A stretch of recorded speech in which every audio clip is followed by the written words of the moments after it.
అందరికీ నమస్తే. మరి మనం ఎక్కువ కాలం ఆరోగ్యంగా ఉండాలంటే ఎక్కువగా ఆకుకూరలు, కూరగాయలు, బీరకాయలు, బెండకాయలు, టమాటాలు, దోసకాయలు, ఉల్లిపాయలు, తగినట్టుగా ఈ ఆకుకూరలు తినాలండి. తోటకూర, బచ్చల కూర, గోంగూర, పాలకూర ఇవన్నీ తినాలండి. ఆరోగ్యంగా మనం ఉండాలంటే ఆకుకూరలు, కూరగాయలు ఎక్కువ తినండి. చికెన్లు, మటన్లు తగ్గించండి, నూనె తగ్గించండి. ఆకుకూరలు ఎక్కువ తినాలండి. ఆకుకూరలు ఎక్కువ తింటే మనం అందరం ఆరోగ్యంగా ఉంటాం. దీన్ని మనందరం కూడా గమనించుకొని మరి అలాగే టిఫిన్లు బయట ఫుడ్ పిల్లలకు పెట్టద్దు. అలాగే ఫుడ్ కూడా ఇంట్లో తయారు చేసి టిఫిన్ గట్ట ఇంట్లో తయారు చేసి పిల్లలకి పెట్టాలండి. తల్లు బద్దకించద్దు. టీవీ సీరియల్లో పడి మీ అందరూ కూడా టిఫిన్లు చేయడం బద్దకి కాకండి.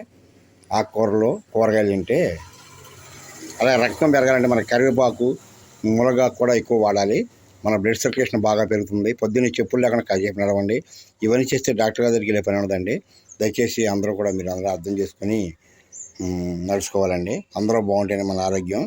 అందరూ బాగుండాలి. అందరిలో మీరు బాగుండాలి, నేను బాగుండాలి ఫ్రెండ్స్. ఓకే, అందరూ బాగుండాలని కోరుకుంటున్నాం. జై హింద్, జై శ్రీరామ్, జై శ్రీరామ్.